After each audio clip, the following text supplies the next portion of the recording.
Professor's প্রাথমিক শিক্ষক নিয়োগ সহায়িকা এই বইটি থেকে মডেল টেস্ট 11 সমাধান। তো 1 নম্বর প্রশ্ন আছে যে লিঙ্গ, কারক, সমাস, ধাতু ইত্যাদি ব্যাকরণের কোন অংশে আলোচিত হয়? সঠিক উত্তর হবে রূপতত্ত্বে। রূপতত্ত্বের অপর নাম হচ্ছে শব্দতত্ত্ব। তাহলে শব্দতত্ত্ব বা রূপতত্ত্বে আলোচিত হয় লিঙ্গ, কারক, সমাস। 2 নম্বর প্রশ্ন হচ্ছে কাস্টম শব্দের পরিভাষা কোনটি? কাস্টম শব্দের পরিভাষা হচ্ছে প্রথা। 3 নম্বর প্রশ্ন হচ্ছে নিচের কোনটি অঘোষ অল্পপ্রাণ ধ্বনি? সঠিক উত্তর হবে নিষ্ঠুর। এখানে আসলে কোনটি অঘোষ অল্পপ্রাণ ধ্বনি? এখানে এটা কোনোটাই না, কারণ এগুলো তো সবই হচ্ছে অর্থাৎ হচ্ছে শব্দ, কিন্তু এখানে বলা হয়েছে ধ্বনি, অর্থাৎ একটি সঠিক উত্তর এখানে নাই।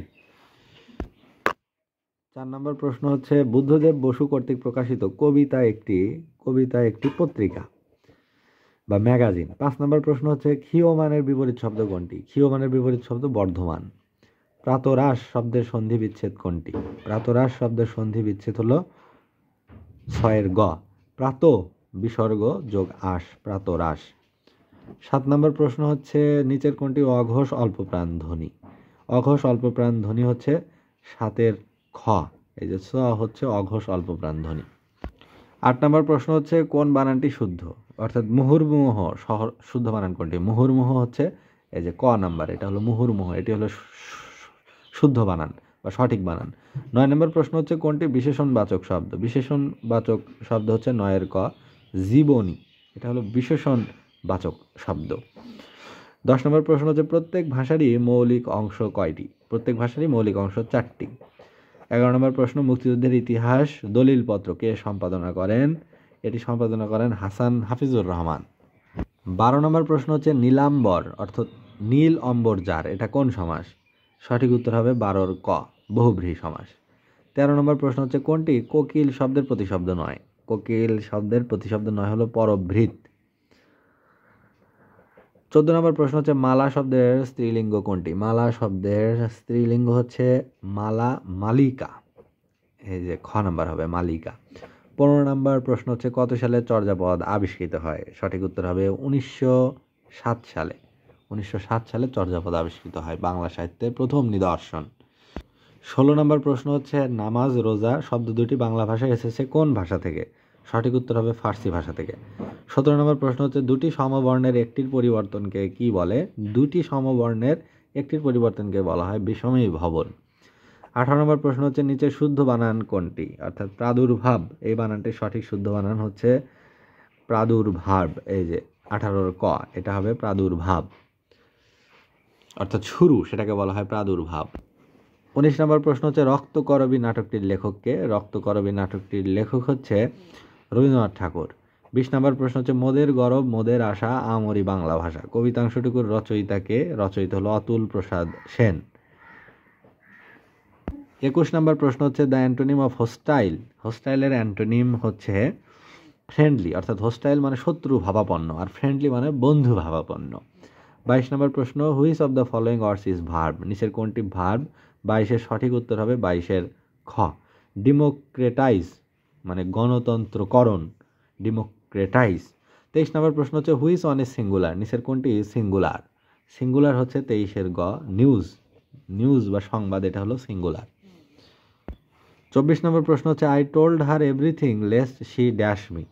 Least she should miss understand me. এই যে শি লেস্ট থাকলে সবসময় লেস্টের পরে শুড বসে, অর্থাৎ সে যেন আমাকে ভুল না বোঝে, এই জন্য আমি তাকে সব কিছু বলে দিলাম। 25 নম্বর প্রশ্ন হচ্ছে choose the correct sentence. Choose the correct sentence 25-এর সঠিক উত্তর হবে 25-এর ক it was long since I had seen him last, অর্থাৎ অনেক দিন হয়ে গেল তার সাথে আমার দেখা হয়নি, এরকম একটা অর্থ। 26 নম্বর প্রশ্ন হচ্ছে the passive form of we don't like idle people. এর প্যাসিভ ফর্ম হচ্ছে idle people are not liked by us, অর্থাৎ আমাদের দ্বারা অলস লোকদের পছন্দ করা হয় না। 27 নম্বর প্রশ্ন হচ্ছে Karim said I can not do it now find out indirect narration. Karim বলল আমি এখন এটা করতে পারবো না। ইনডিরেক্ট ন্যারেশন বা ইনডিরেক্ট স্পিচ কি হবে? ইনডিরেক্ট স্পিচ হবে ঘ number. Karim said that he could not do it then, ওই যে নাও থাকলে যে দেন হয়, এখানে 3টাই নাও আছে, তাহলে তো হবেই না।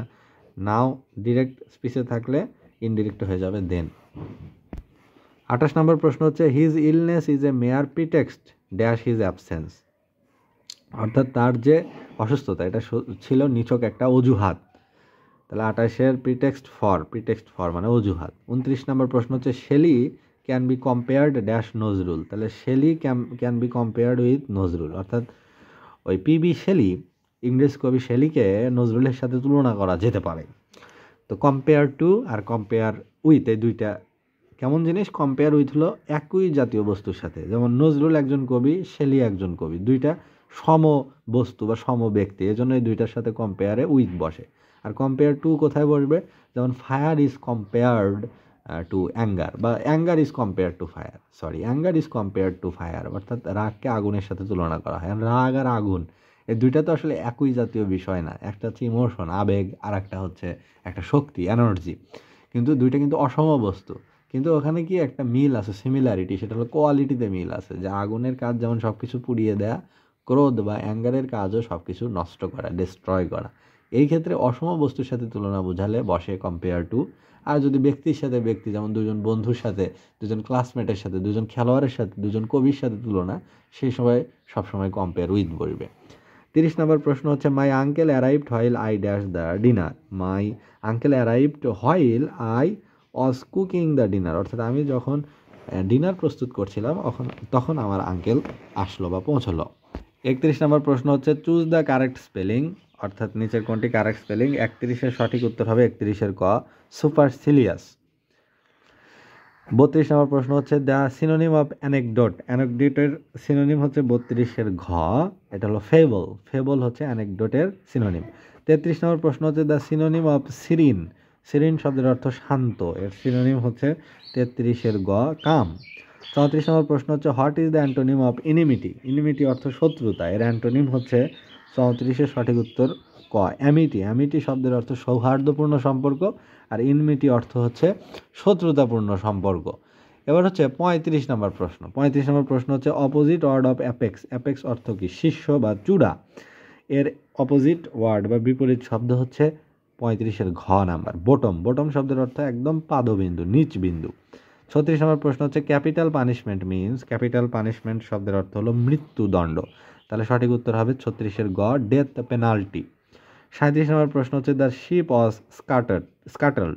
কথাটির অর্থ হলো জাহাজটি ডুবানো হলো, অর্থাৎ জাহাজটি ডুবে গেল, এটাই হচ্ছে দ্য শিপ ওয়াজ স্কাটলড। 38 নম্বর প্রশ্ন হচ্ছে love for mankind is called, অর্থাৎ মানুষের জন্য ভালোবাসা, এটাকে এক কথায় বলা হয় ফিলান্থ্রপি, অর্থাৎ মানব হিতৈষী। 39 নম্বর প্রশ্ন হচ্ছে although he felt very dash he smiled. তাহলে although he felt very angry he smiled in a friendly way, যে যদিও সে রাগান্বিত ছিল তারপরেও সে একটু মানে সুন্দরভাবে হাসলো। 40 নম্বর প্রশ্ন হলো Kamrul is good dash mathematics. 40-এর সঠিক উত্তর হবে Kamrul is good at good at mathematics, মানে কোনো বিষয়ে দক্ষ হওয়া। 61 নম্বর প্রশ্ন হচ্ছে পঞ্চম আদমশুমারি তথ্য অনুযায়ী জনসংখ্যায় দেশের বৃহত্তম জেলা কোনটি? জনসংখ্যায় দেশের বৃহত্তম জেলা হচ্ছে ঢাকা, আর আয়তনে দেশের বৃহত্তম জেলা হচ্ছে রাঙামাটি, অর্থাৎ রাঙামাটিতে ল্যান্ড বেশি আছে, আয়তন বেশি, আর জনসংখ্যার দিক থেকে বড় জেলা হচ্ছে বাংলাদেশের ঢাকা। ঢাকায় অনেক মানুষ বসবাস করে। 62 নম্বর প্রশ্ন হচ্ছে নিকারাগুয়ার রাজধানী কি? নিকারাগুয়ার রাজধানী হচ্ছে মানামা। 63 নম্বর প্রশ্ন হচ্ছে আয়তনে আফ্রিকা মহাদেশের সবচেয়ে বড় দেশ কোনটি? আফ্রিকা মহাদেশের সবচেয়ে বড় দেশ আয়তনে হলো আলজেরিয়া। 64 নম্বর প্রশ্ন হচ্ছে বাংলাদেশের উপর দিয়ে যে ভৌগোলিক কাল্পনিক রেখা গেছে তার নাম কি? তার নাম হচ্ছে সঠিক উত্তর গ, কর্কট ক্রান্তি রেখা। 65 নম্বর প্রশ্ন হচ্ছে পদ্মা ও যমুনা নদী কোথায় মিলিত হয়েছে? সঠিক উত্তর হবে গোয়ালন্দে, রাজবাড়ির গোয়ালন্দ, এখানে মিলিত হয়েছে পদ্মা এবং যমুনা। 66 নম্বর প্রশ্ন হচ্ছে 6 দফা দাবি প্রথম উত্থাপন করা হয় কোথায়? প্রথম উত্থাপন করা হয় লাহোরে। 67 নম্বর প্রশ্ন হচ্ছে ব্রিসাইল কি? ব্রিসাইল হচ্ছে 67-র ক সঠিক উত্তর, একটি উন্নত মানের ধানের নাম। 68 নম্বর প্রশ্ন হচ্ছে বাংলাদেশের লোকশিল্প জাদুঘর কোথায় অবস্থিত? সঠিক উত্তর হবে 68-র গ, সোনারগাঁয়ে। 69 নম্বর প্রশ্ন হচ্ছে বাংলা একাডেমি পুরস্কার কত সালে প্রবর্তন করা হয়? সঠিক উত্তর হবে 69-এর ক, 1960 সালে। 70 নম্বর প্রশ্ন হচ্ছে বাংলাদেশ জাতিসংঘের কততম সদস্য? সঠিক উত্তর হবে 70-এর খ, 136তম সদস্য। 71 নম্বর প্রশ্ন হচ্ছে হাজার হ্রদের দেশ কোনটি? 71-এর সঠিক উত্তর হবে ফিনল্যান্ড। 72 নম্বর প্রশ্ন হচ্ছে মালয়েশিয়ার মুদ্রার নাম কি? মালয়েশিয়ার মুদ্রার নাম হচ্ছে রিঙ্গিত। 73 নম্বর প্রশ্ন হচ্ছে ভূমধ্যসাগর ও আটলান্টিক মহাসাগরের মধ্যে কোন প্রণালীর অবস্থান? সঠিক উত্তর হবে 73-এর খ, জিব্রাল্টার প্রণালী। 74 নম্বর প্রশ্ন হলো তাসখন্দ চুক্তি কখন স্বাক্ষরিত হয়? সঠিক উত্তর হবে 74-এর গ, 1966 সালের 10ই জানুয়ারি। 75 নম্বর প্রশ্ন হচ্ছে ইউনিসেফের সদর দপ্তর কোথায়? সঠিক উত্তর হবে 75-এর ক, নিউ ইয়র্ক। ইউনিসেফের সদর দপ্তর হচ্ছে যুক্তরাষ্ট্রের নিউ ইয়র্ক শহরে অবস্থিত।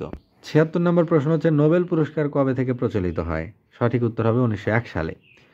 77 নম্বর প্রশ্ন কোন মাধ্যমে শব্দের গতি সবচেয়ে বেশি? সঠিক উত্তর হবে কঠিন মাধ্যমে, তারপরে তরল মাধ্যমে, তারপরে বায়বীয়তে। 78 নম্বর প্রশ্ন হচ্ছে রঙিন টেলিভিশন থেকে কোন ক্ষতিকর রশ্মি বের হয়? সঠিক উত্তর হবে রঙিন টেলিভিশন থেকে রঞ্জন রশ্মি বের হয়। 79 নম্বর প্রশ্ন হচ্ছে কম্পিউটারের ডিজিটাল পদ্ধতির অভ্যন্তরে সাধারণত সংখ্যা পদ্ধতি ব্যবহার করা হয়, তাকে কি বলে? তাকে বলা হয় বাইনারি। অর্থাৎ বাইনারি বা 0 এবং 1 এই দুইটি অঙ্কের উপর ভিত্তি করে কম্পিউটারের যাবতীয় ডিজিটাল কাজ সম্পন্ন করা হয়।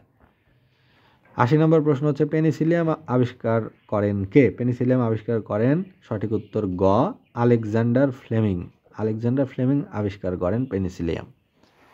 তো এই ছিল প্রাথমিক শিক্ষক নিয়োগ সহায়িকা, এই বইটি থেকে মডেল 11-র সমাধান।